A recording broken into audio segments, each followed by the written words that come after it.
So, insignificance, sexuality. We all have this concept in us where we are basically afraid of our sexuality. In percentage of degrees, of course, there are degrees. It depends on where you were brought up. Like, for example, I was brought up in a pretty traditional house, and in Egypt, like in Arab countries and in Islamic countries, sex is pretty is loved, but at the same time, it's hated like fuck. Which brings me to the concept of that when you, the like before before people thought of the horned one as the devil, uh, they were having fucking amazing parties, you know? They would, hey, fuck, hey, I'm gonna drink, I'm gonna get laid, I'm gonna drink. It was basically party all over the fucking place. You got Bacchus, you got all the horn gods, they were party gods, you know? It was fun. Like, they had their magical aspect, of course, and the universal stories and secrets, but at the end of the day, with that, they had fun. Now, the Judeo-Christian religions and the Islamic religion and all those religions that came afterwards, they are prudish. They seem to be prudish. But the truth about the matter is they wanted to constrict as far as I see it might not be true, but that's how I see things, that they wanted to put to constrict the genes for a certain lineage. Like you got every lineage, they want to keep it that way. Even if it's going to be Islamic, for example, in Islam, you're not allowed to. If you're a woman, you're not allowed to marry except a Muslim.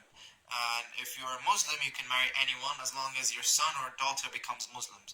So it's like making sure that the religion is spread through the kids. Um, that's on like the exterior level.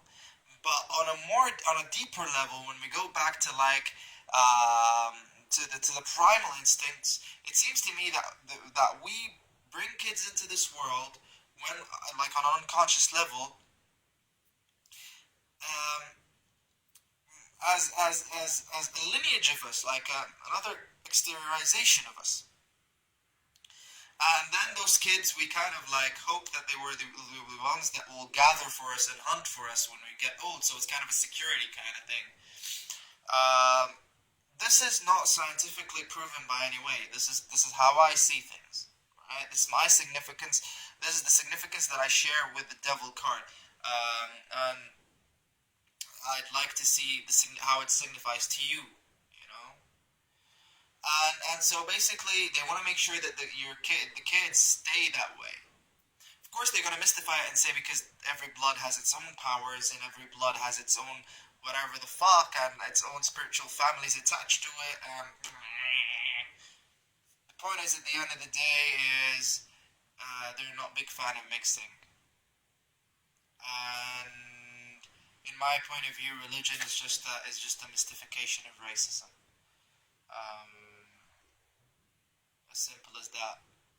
But I'm not talking about ethnicity racism. I'm talking about a deeper form of fear of thinking or doubting yourself.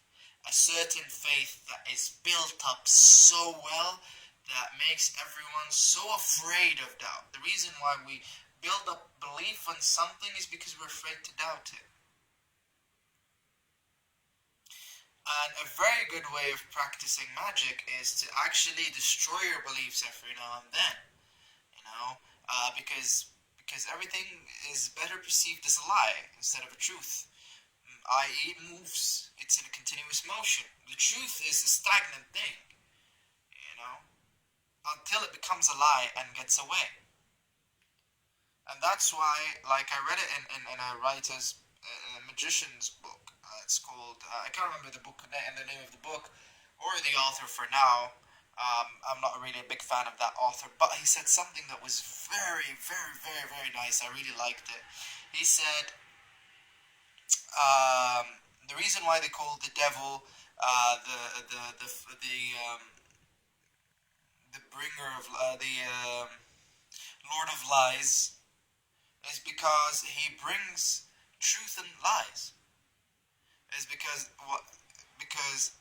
lie means it means changing the truth, and that's the job of a magician. He changes the truth to whatever truth he wants it to become, or whatever she wants it to become. So they lie and make that lie a truth. You don't have to be a magician to do that. We do that all the time. Like, I want to drink water. Right now, the truth is, I'm not drinking water. But in a bit, I'll be drinking water. So the lie changes into a truth, and the truth changes into a lie. Now, the third significance, in my opinion, about the devil card is oppression. What liberated you yesterday will oppress you tomorrow, and what oppressed you tomorrow will liberate you yesterday. Will liberate you. What oppressed you? That was gonna be nice, but anyway, it's a quote by Peter J. Carroll, where he says,